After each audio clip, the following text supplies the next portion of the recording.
what you're here for, what your mission and your vision is for everyone. Especially from the last time that we spoke, of course, many of the things that we learned from you really has to do with, from the children and up, right? And now, however, our most pressing issues are really on this war on drugs and the casualties that people are often talking about, and where in the end it is going to get us, right? Or where it will take us in the end. And of course, what all of us want to do or want to happen is that it brings us or it takes us to a place where it benefits everybody. So just in brief, for the benefit of especially our new listeners in Mindanao, Palawan, we're simulcast with them also today and every day.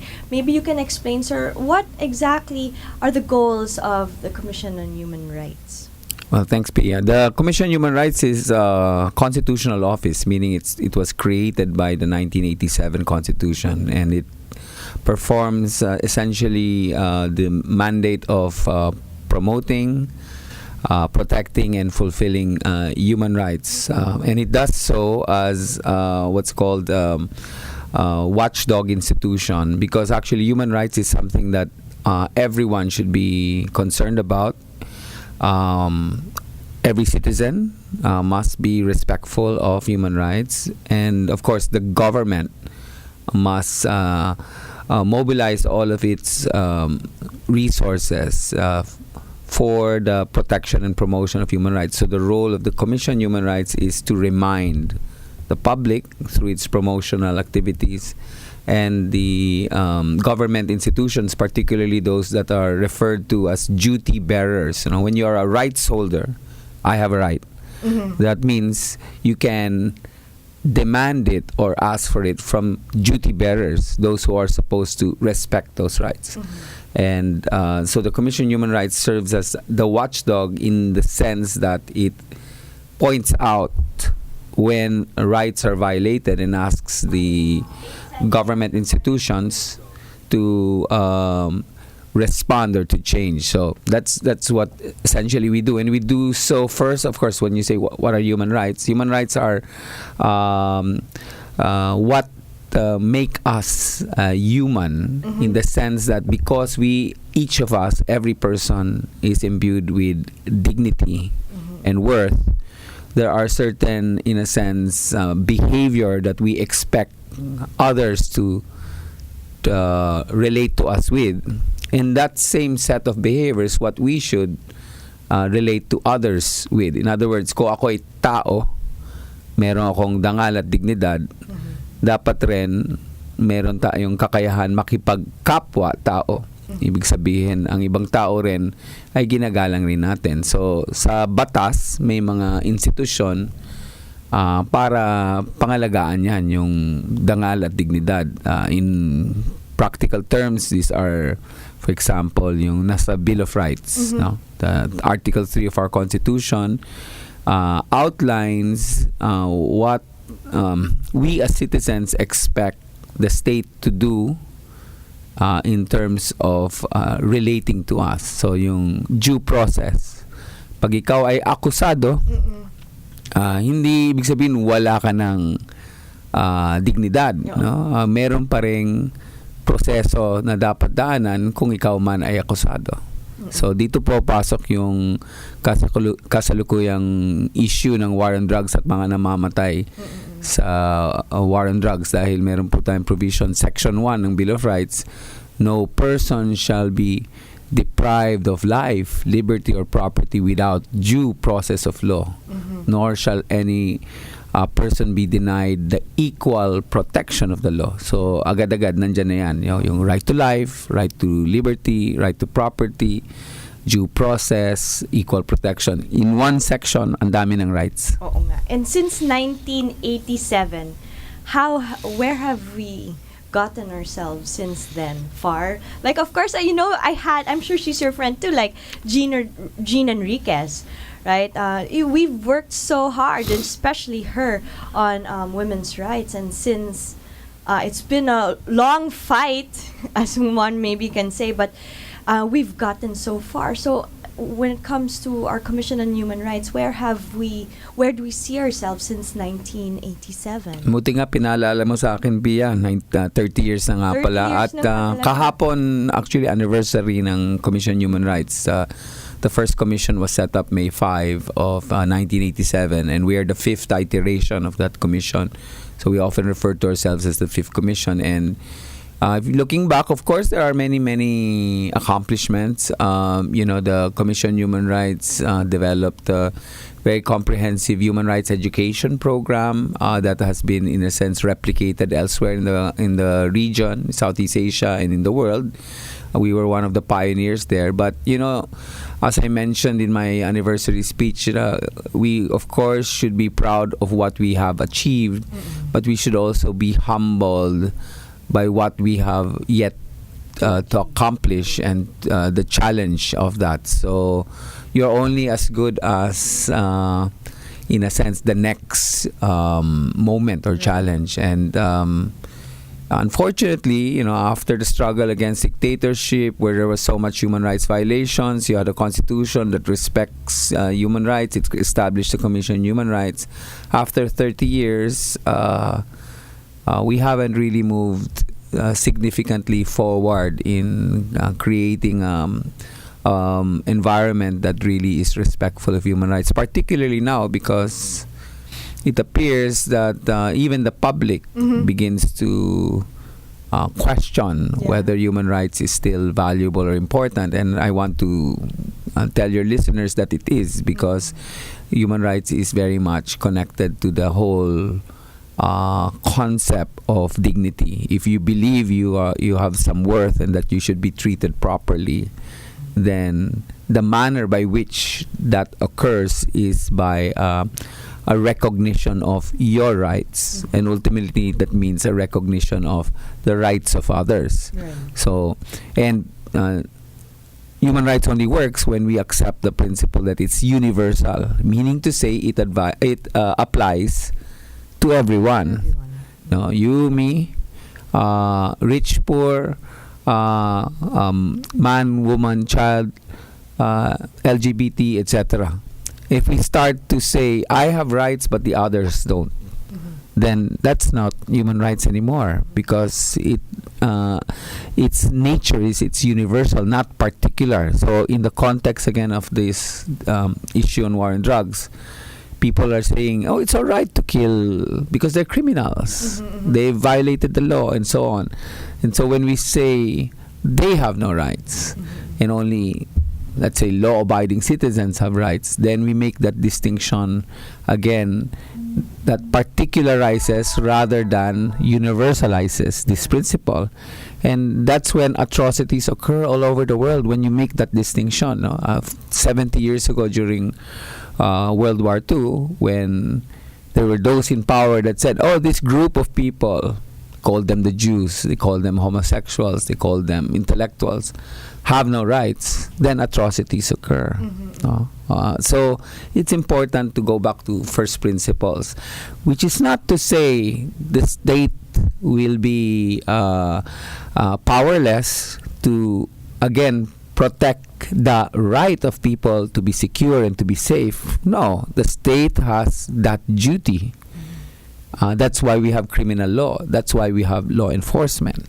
So that when there's crime, they fight crime. But they must fight crime while respecting the rights of everyone. Right. But one of the things also that I noticed, Chair Cheaton, maybe you'll agree with me, just seeing a pattern. I've seen it, let's say, with former addicts. I've seen it even with the Dangerous Drugs Board, with Dr. Benjamin Reyes. So all of them have mentioned that really the root of our problems here is at the core of the family. One can say that there's something in the family unit that seems to be missing or lacking that in the 21st century, or 30 years after the establishment of our commission, it seems like, for lack of a better term, are we indifferent? Do we have a different mindset about things that we seem to embrace sometimes a culture of impunity, na where we feel, oh, okay lang yan, ganyan na talaga, when actually it really isn't like that, right? So there's something missing. Would you agree with that? Well, there's currently a moment where we are questioning values and principles we have, in a sense, accepted to be the norm. So again, it has something to do with a global trend where what's called populism is becoming more and more in vogue. Mas maraming mga tao ngayon, nirayakap nila yung mga leader na medyo, sabihin natin, strong.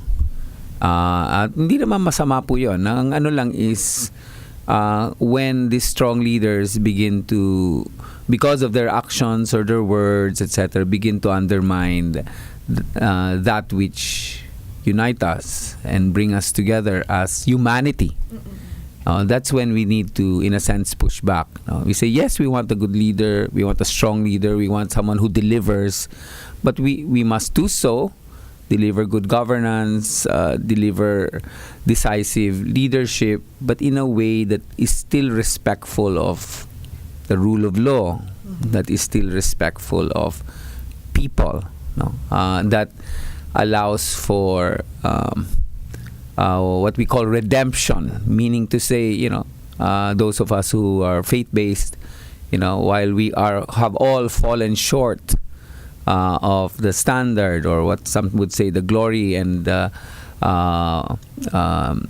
example of God, we can still change, that we can still become better.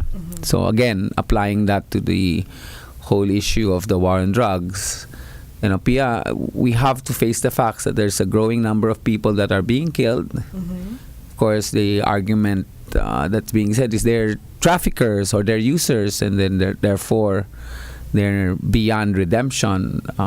That's not what the justice system is about. That's why we call it a correctional system, because the whole point is, if you've done wrong, you should be held accountable for it, but also given a chance to reform.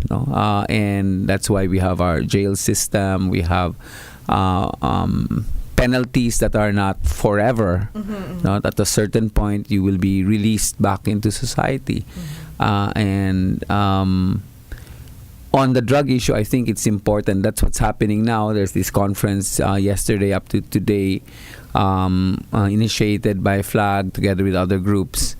They're trying to focus on a discussion about the drug policy. What is our approach to this problem? Do we view drug users as people who can no longer be protected and redeemed, or do we view them as victims as well, that can be, through interventions, what's referred to as public health approaches, or what's referred to as harm reduction approaches, offer them a way out? Okay, let's just pause for a short break. We'll be right back here on Education Radio. Stay tuned. Ito ang DZRJ 810 AM, H-Rai Media, ang himpilan ng bawat Pilipino. Uy, si Miss, unang tingin pa lang, puti na. Kinis pa. Nag-Myra Vita-White Hand and Body Lotion kasi. May vitamin E beads and natural plant extracts that help nourish skin deep inside for a healthy white glow. Puti at kinis, Ay, hanggang malapitan. yala na. Healthy white glow sa Myra Vita-White Lotion. Yan ang alagang holistic by Myra. Trusted quality healthcare. Unilab yan. Be informed, inspired, and empowered. Through Radio with the voice of the youth. Samahan ang iba't ibang youth casters habang patuloy silang nagbibigay ng inspirasyon sa mga kabataan. Abangan tuwing Sabado, alas 6 hanggang alas 7 ng gabi. Dito lamang sa DZRJ, 8:10 AM. A-Try Media, ang himpilan ng bawat Pilipino. Get ready to laugh, smile, and enjoy the weekend with Lloyd Abella as he shares positivity and spreads nothing but good vibes. Join him as he jumpstarts a good mood with special guests every Sunday, 6 to 7 p.m. Feel Good Weekend. Only here at DZRJ, 8:10 a.m. A-Try Media, ang himpilan ng bawat Pilipino.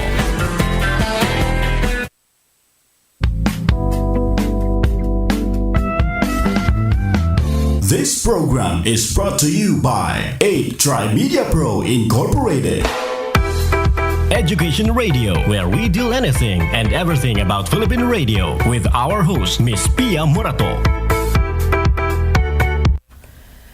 Good morning and welcome back to Education Radio. Kasama natin, of course, si Chair Chito Gascon. Chair Chito, I failed to congratulate you on your anniversary. Salamat. Oh.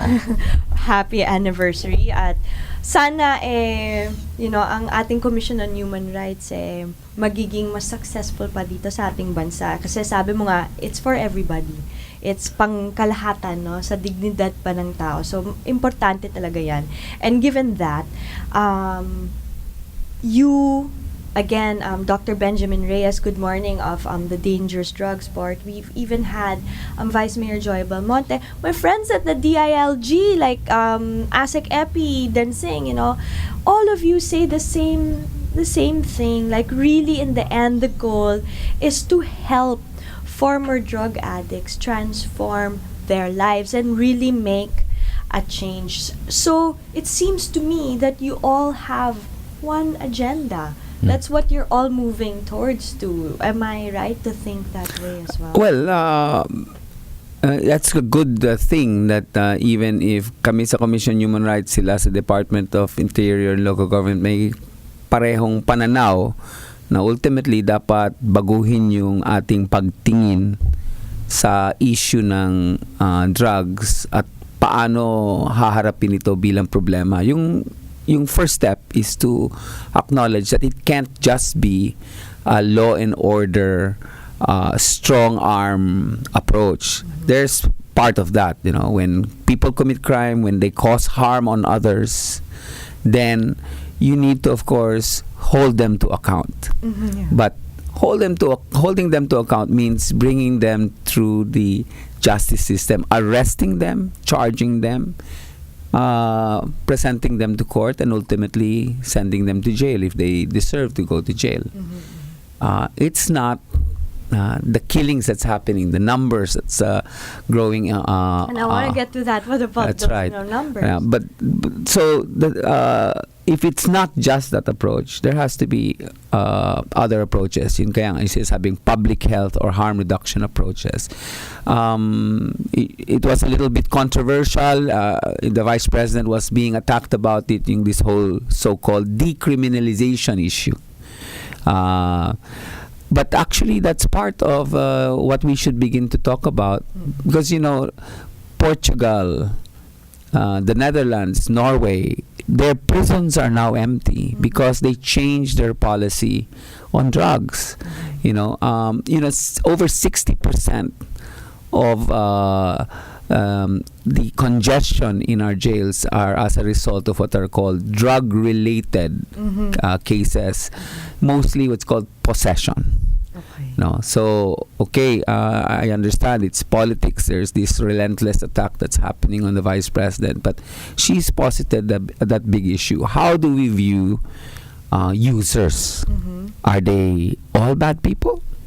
No, because they've used, let's say, marijuana, or can we find alternative solutions? Is putting them in jail sustainable? No, or should we not develop other programs? Right.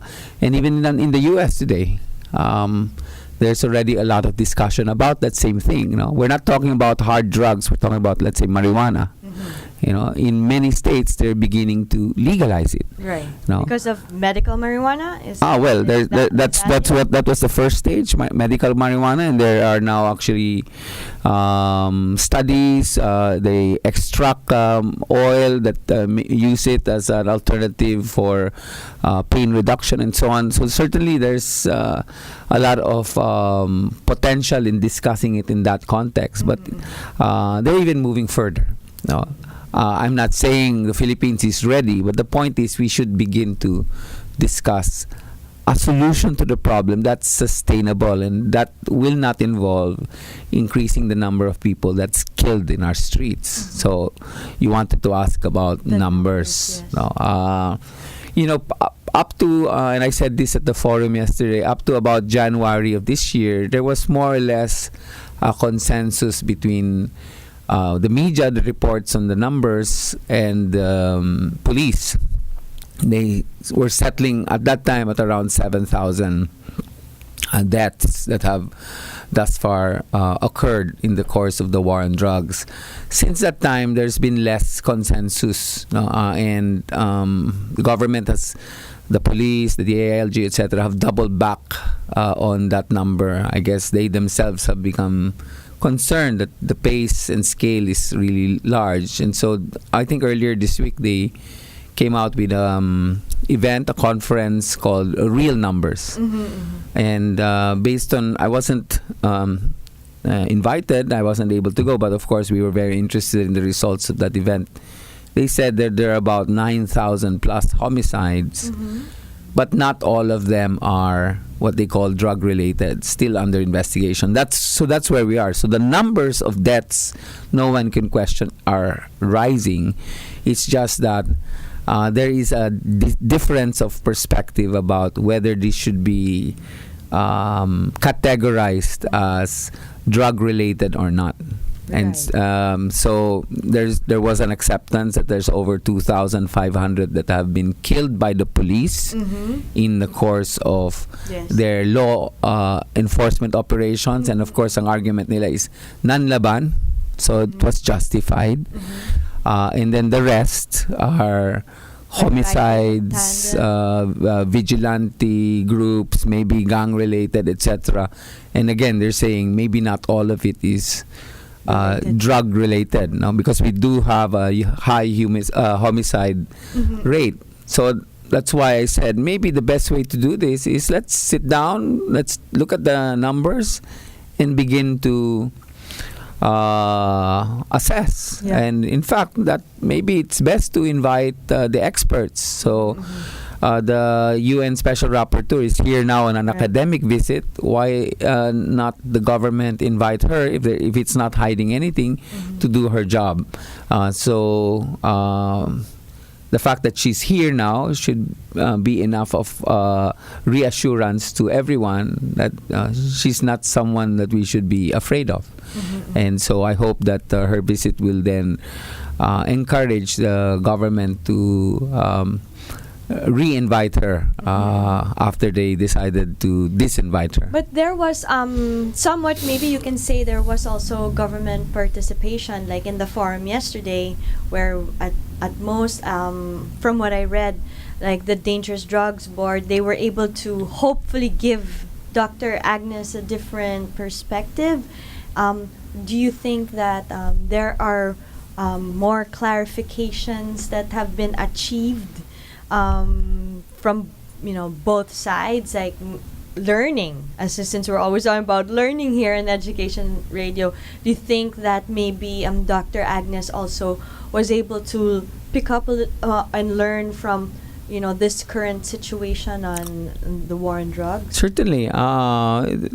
What's important is dialogue, to have a conversation, to exchange data and evidence, and you can't do that if you keep closing doors in front of each other. You need to open doors and build bridges. So I think yesterday, actually, the conference continues up to today. The fact that there were government agencies that went to the conference yesterday, and I think that there might be even more that will come today at that conference where the Special Rapporteur is present.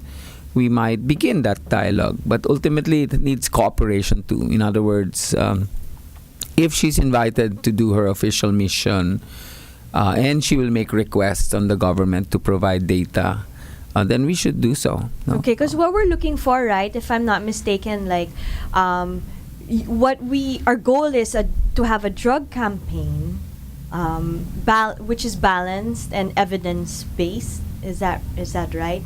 And that should be like our strategy. And it seems, from how I'm understanding, like what's being presented, that's what the hope is for Dr. Agnes to be able to see.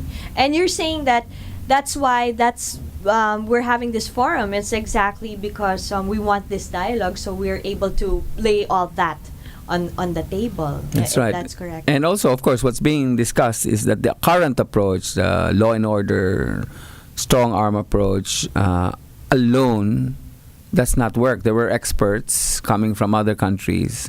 This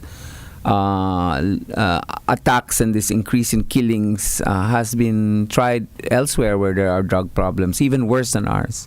Mm-hmm. And the overwhelming evidence suggests that it doesn't work alone, and that's why we do need to view this more holistically and find solutions that are durable, find solutions that are sustainable, and we do need to mobilize more and more resources in the other areas. Mm-hmm.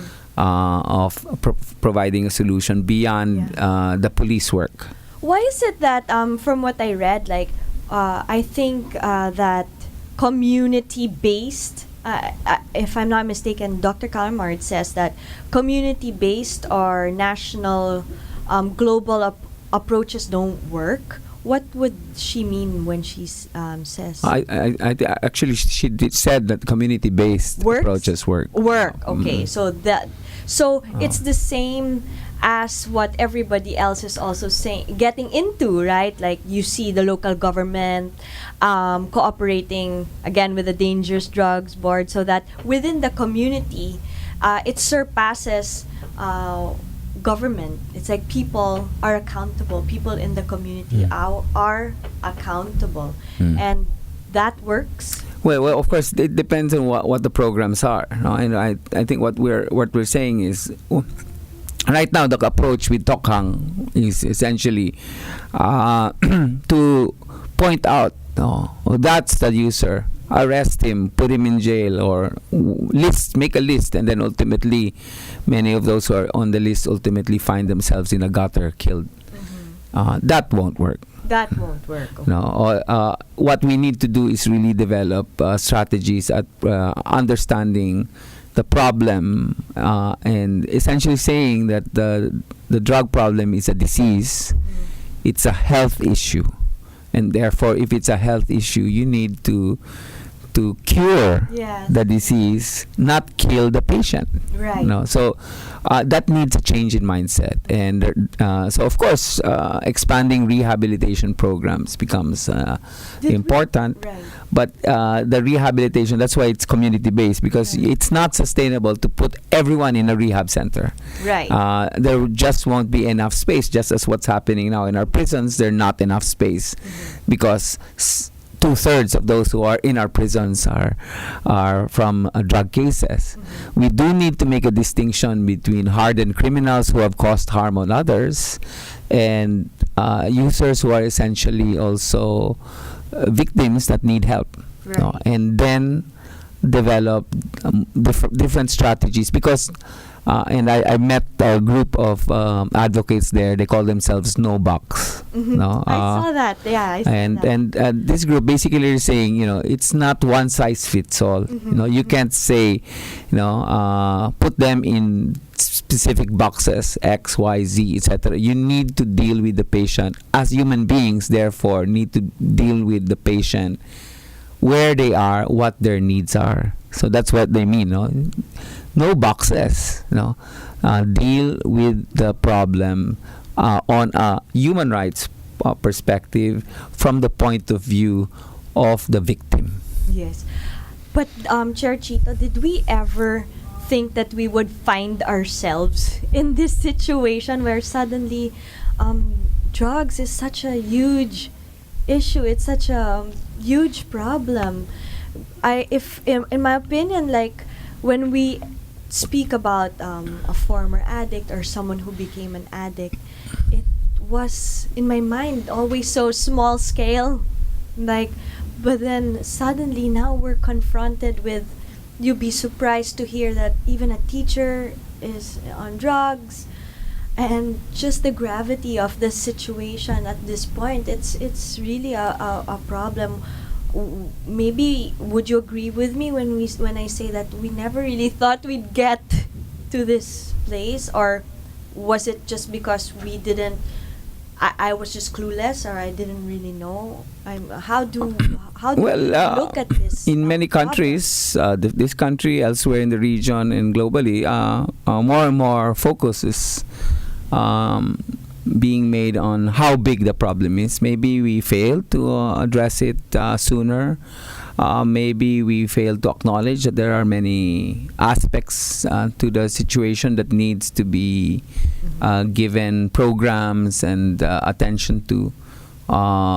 But certainly, we need to have a full understanding of the problem, but also a full understanding of what works and what doesn't, and ultimately law and order approach, while it is a component, especially to separate those that cause harm on others from society, it cannot be the singular approach. There have to be new programs that we need to develop, and that's why we have to have that conversation. We have to have that dialogue. And so those who have been attacking the Special Rapporteur, Agnes Calimard, for her visit because she's not supposed to be here, because she's not supposed to come without an invitation, they misunderstand that that's for purposes of her official mission functions doing Special Rapporteur work.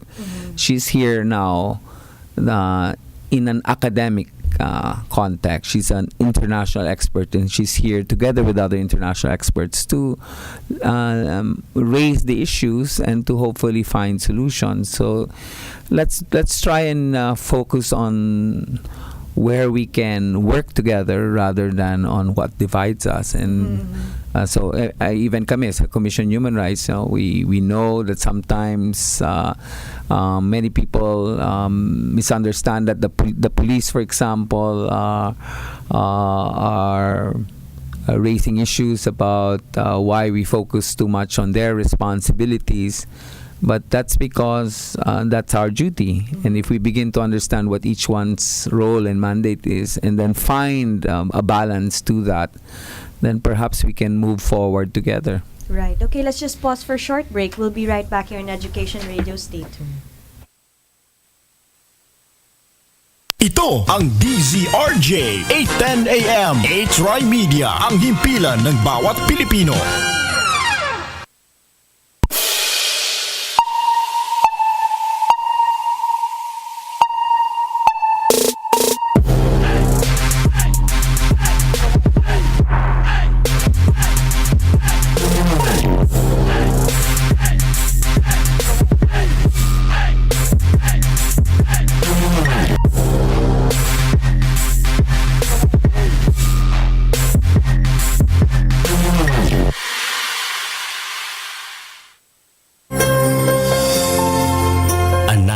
Musical inspiration dito sa Acoustic Night with Jerry Maya. Inaalam ko, nagkamali ako. Maki-join sa live acoustic jamming kasama sina Piwi Politan at Froy Calixto.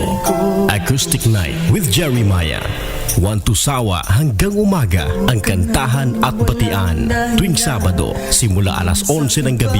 Acoustic Night with Jerry Maya. Dito lang sa DZRJ 810 AM. Hatid sa inyo ng H-Rai Media, ang himpilan ng bawat Pilipino.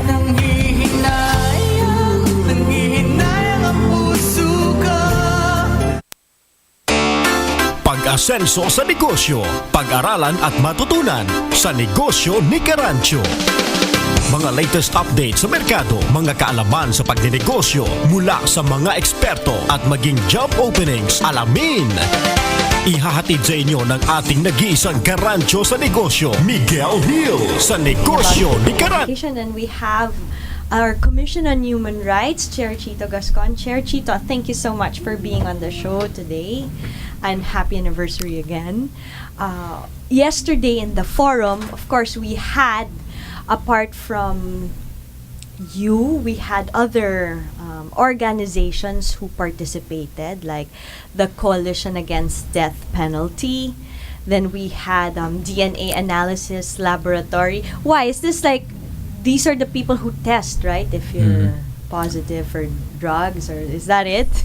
I'm just wondering. Or maybe because they're from UP, the Natural Sciences Research Institute. So. It was an academic conference. It was held in UP, and multi and interdisciplinary, both academics and government and NGO views and perspectives were welcome in that, and they continue up to today.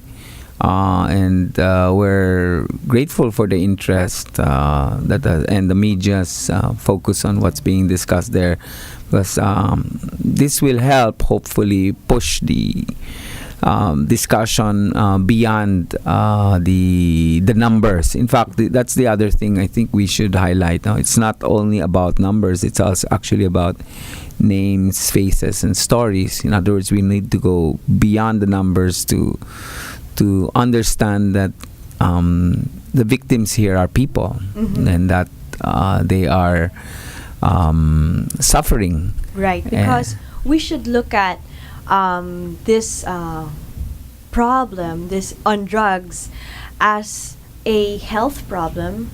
And it's a good thing that you're talking about this, because even other people that I've interviewed also are seeing it that way, that it's a health problem.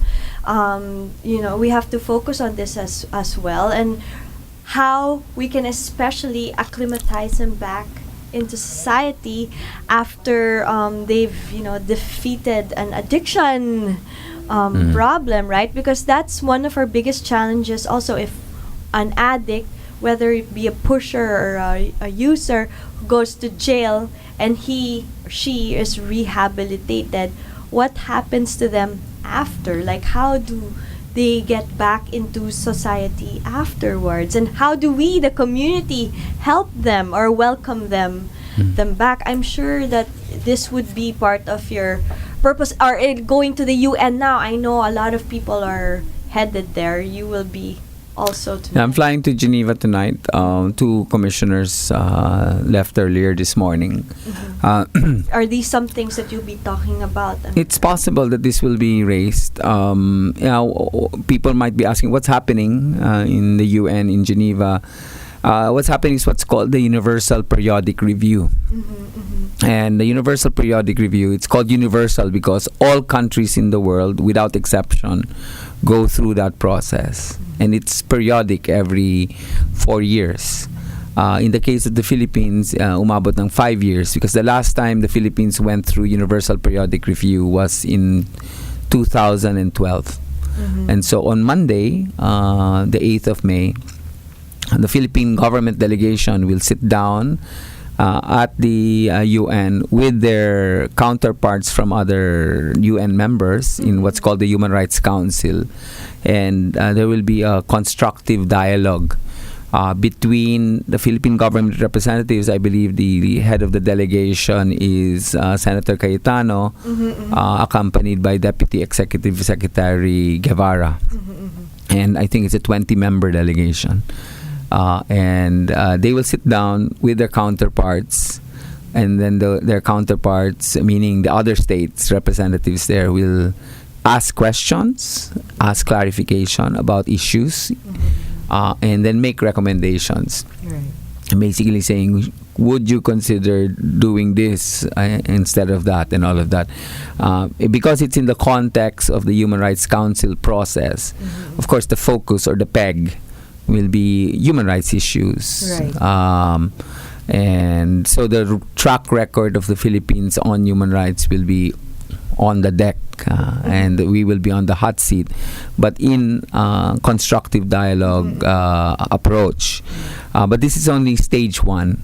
After that, there will be a process of negotiations, back and forth consultations from this May till October. In October, the second round of the UPR happens, whereby the states will then formalize a set of recommendations that the Philippine government can either accept or reject. Okay, so the Commission on Human Rights is participating, but not as part of the government delegation, because we are an independent constitutional office. We don't represent the executive branch or the legislative branch. We actually monitor the work of the other branches of government as far as this impact on human rights. And so we submitted a separate shadow parallel report 6 months ago. Just as NGOs also can submit their own reports.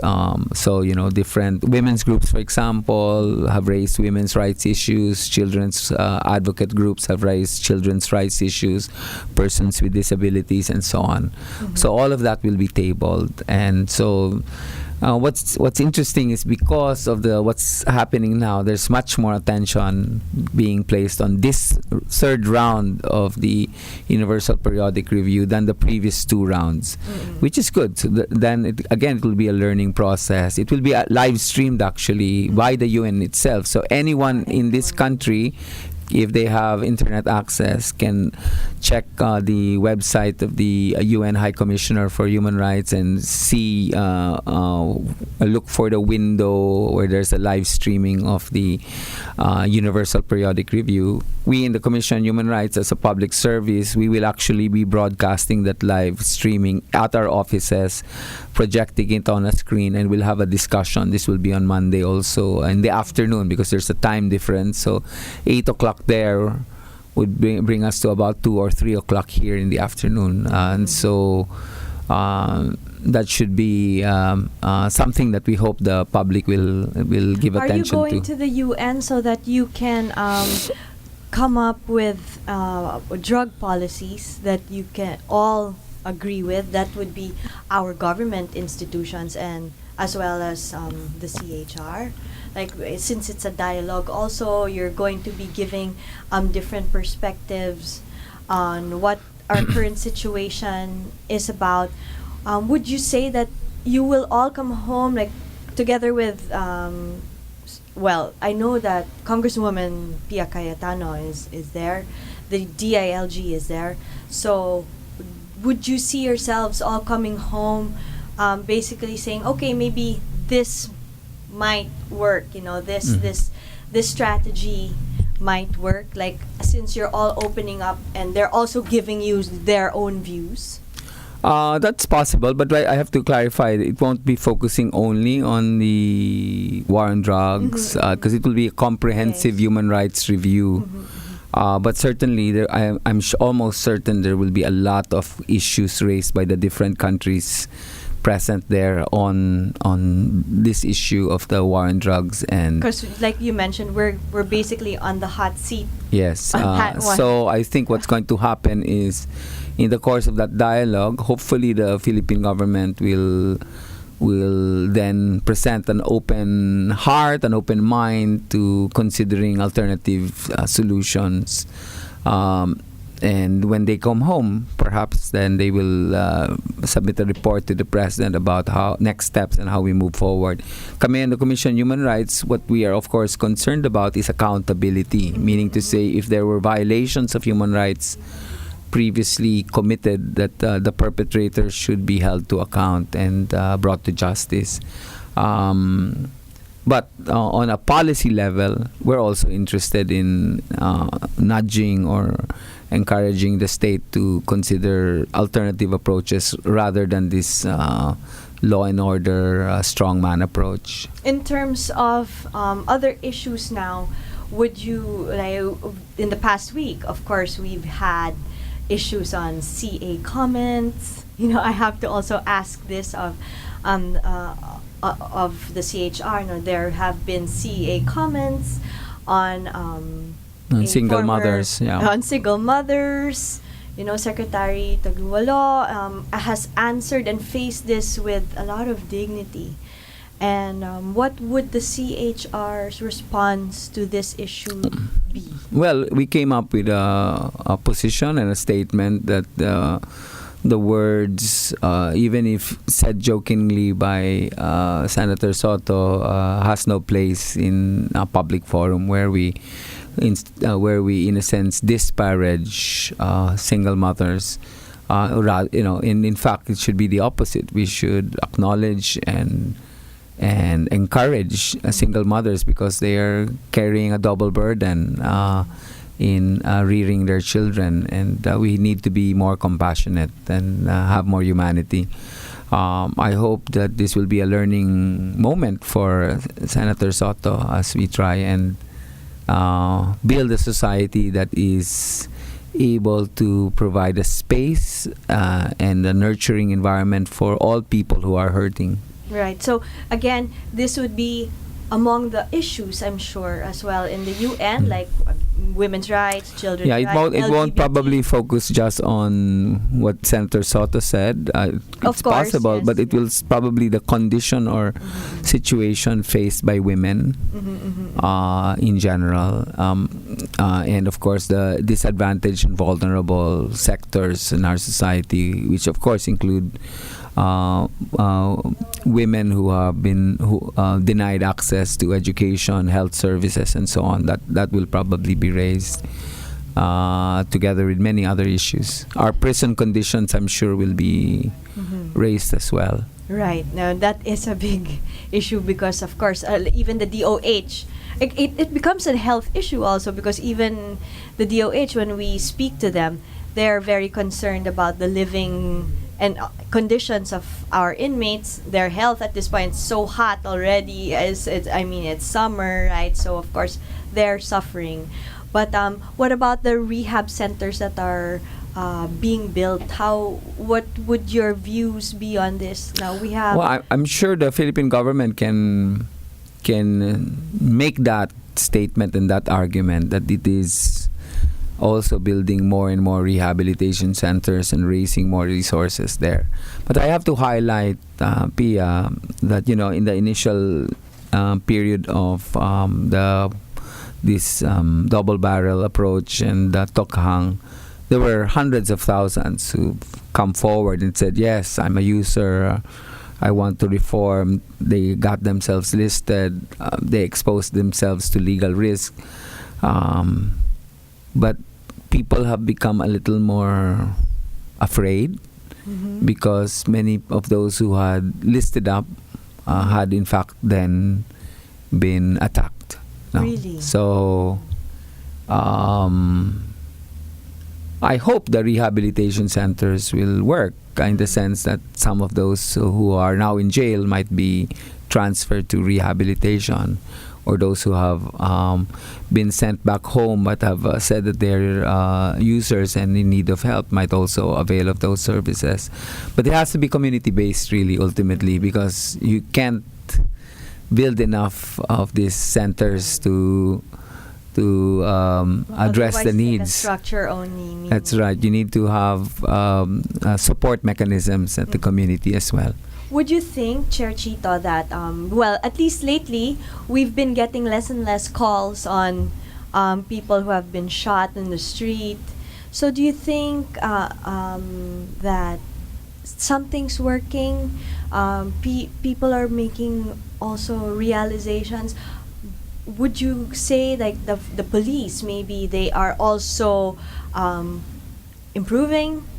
Do you think that it's a sign of progress on when we are getting less reports on people being shot every day or caught or running away because of the war on drugs?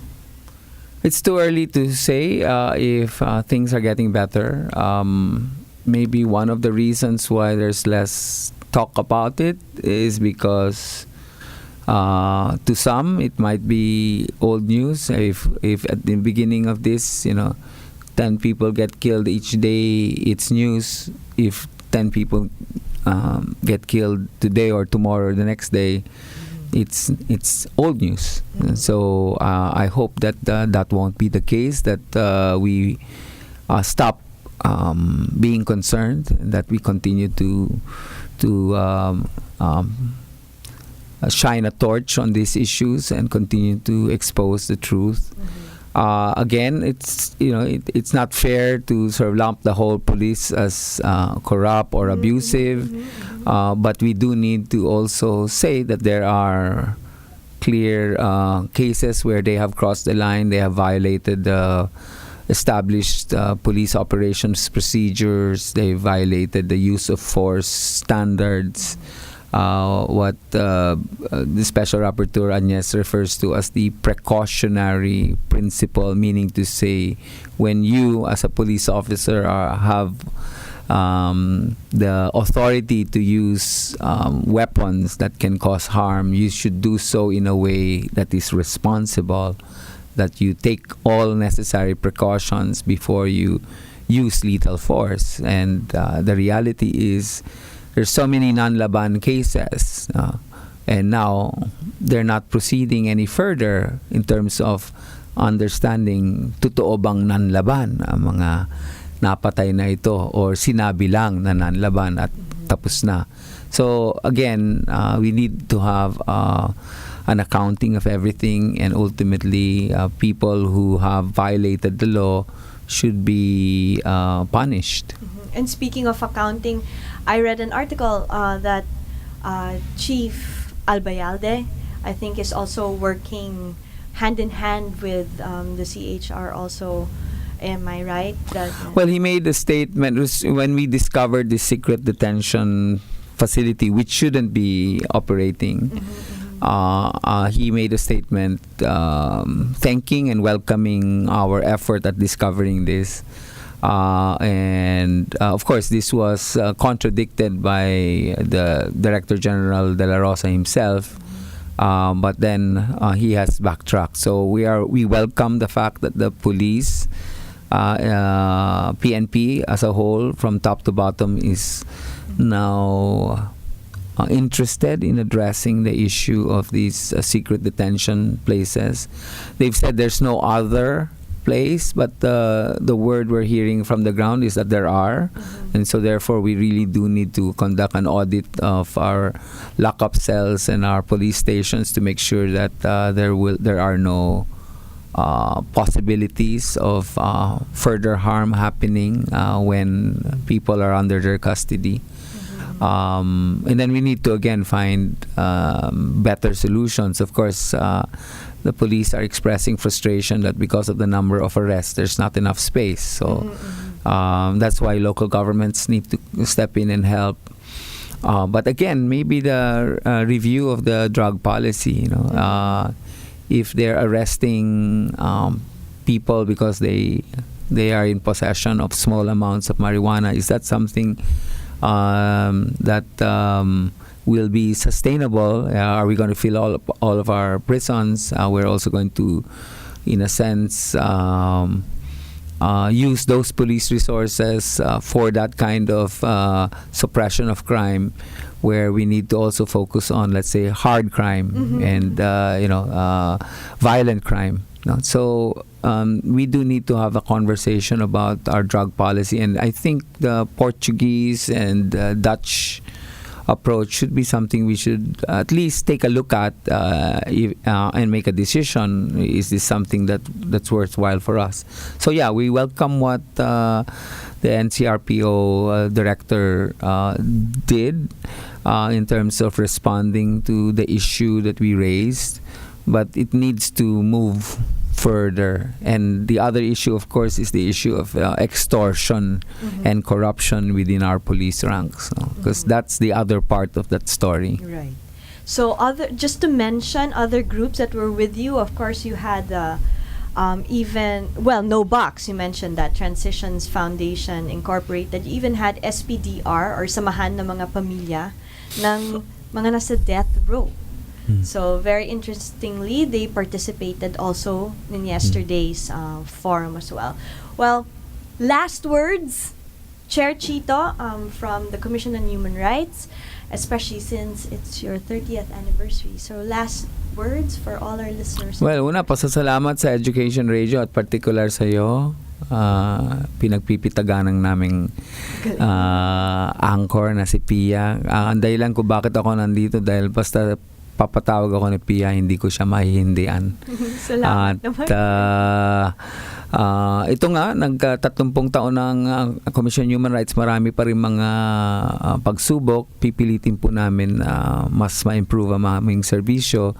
Meron po kaming malawakang nilulunsad na kampanya, yung tinatawag na Dignidad campaign o Dignidad sa Dibdib Ko'y Buhay. At sana lahat tayo, unawain natin lahat, meron tayong mga dignidad at meron po tayong mga karapatan at dapat ang mga nasa pamahalaan ay ang una na magrespeto nitong mga karapatan at dignidad natin.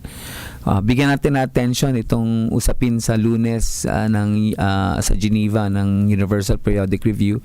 Magkakaharapan ang NGO, human rights community, ang international community at ang mga kinatawan ng gobyerno at sana ang kalalabasan nito ay imbis na nagtuturuan ng sino ang nagkakamali, makahanap rin po tayo ng mga solusyon na durable at sustainable nang sa gayon maiangat uli yung dignidad na parang nawawala unti-unti sa ating lipunan. Maraming salamat, Chair Chito. This has been another episode of Education Radio here on DZRJ. A-Try Media. Hasta luego, everyone. Ito ang DZRJ 810 AM A-Try Media, ang himpilan ng bawat Pilipino. A night of musical inspiration dito sa Acoustic Night.